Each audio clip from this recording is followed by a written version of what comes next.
We're here because free speech is under attack. We're here because people are being convinced that socialism works. We're here because people are being judged guilty until proven innocent. We are fighting back with facts. This is not a safe zone, so buckle up, Buttercup. This is the raw, naked truth.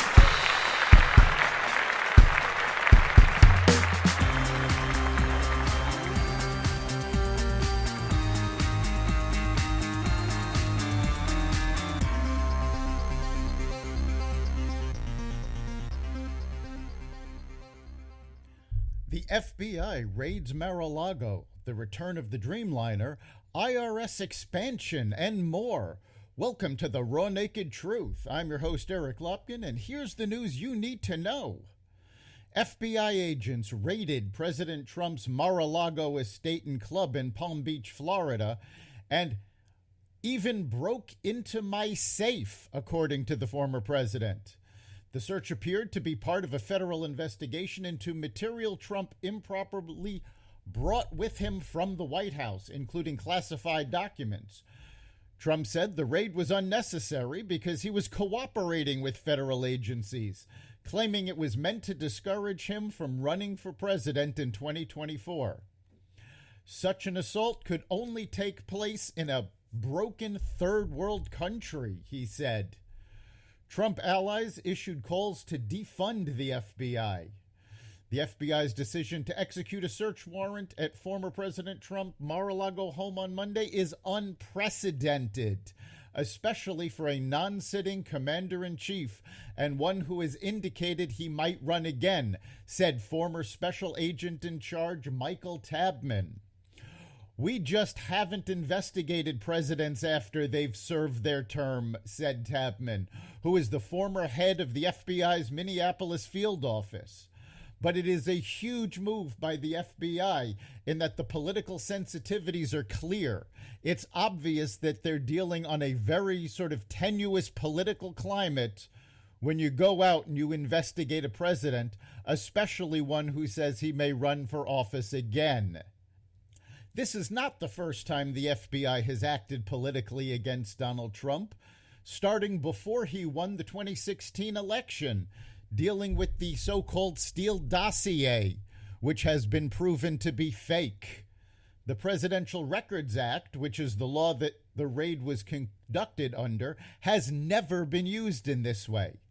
The politically motivated investigation stands out after the Justice Department refused to investigate Hillary Clinton after emails went missing and her team destroyed BlackBerries from her time as Secretary of State.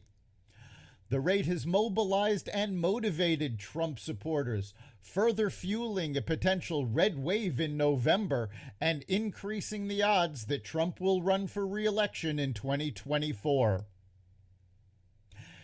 After years of Democrats claiming there is no election fraud, Michigan's Democratic Attorney General Dana Nessel has filed a petition seeking a special prosecutor to continue an investigation into whether her Republican challenger in November's election, Matt DePerno, was involved in a conspiracy to break into voting equipment, seeking evidence to support former President Donald Trump's voter fraud allegations.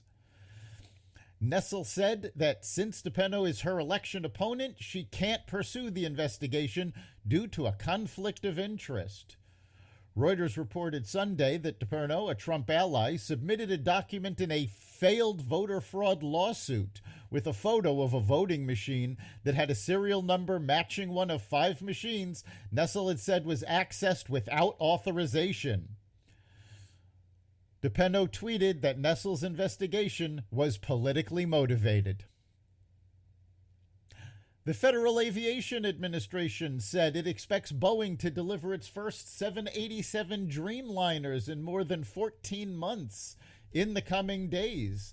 The FAA said Boeing had made all the necessary changes for the jets to meet all government certification standards. The FAA will inspect each aircraft before an airworthiness certificate is issued and cleared for delivery, the regulator said in a written statement. The FAA suspended Dreamliner deliveries in May 2021 over paper-thin gaps between fuselage sections that required costly repairs and inspections. About 120 of the wide-body passenger planes, worth more than $25 billion, are parked at a South Carolina plant and other sites around the U.S. awaiting pickup. The IRS will undergo a dramatic expansion if the so-called Inflation Reduction Act passes into law. The government intends to hire 87,000 new agents. This will make the IRS larger than the FBI, State Department, and Border Control combined. White House economic advisor Jared Bernstein reiterated Biden's claim that no one making $400,000 will pay more taxes. According to the nonpartisan Joint Committee on Taxation, that claim is not true. According to the JCT, Americans making as little as $10,000 per year would see a tax hike starting in 2023. Overall, starting in 2023, taxes would increase by $16.7 billion for Americans earning less than $200,000. Many Americans are hurting economically, as data published by the Department of Labor in July revealed inflation is at a record 40-year high, and America is officially in a recession. It is considered terrible economic policy to raise taxes during a recession. Best-selling author and television host David McCullough has died at his home in Hingham, Massachusetts. He was 89 years old. McCullough won Pulitzer Prizes for his presidential biographies Truman in 1992, which topped the New York Times bestseller list for 41 weeks, and John Adams in 2001. The historian earned National Book Awards for The Path Between the Seas, The Creation of the Panama Canal in 1977, and Mornings on Horseback in 1981, which was about a young Theodore Roosevelt. Fans and critics hailed him for his readable prose and exhaustive research.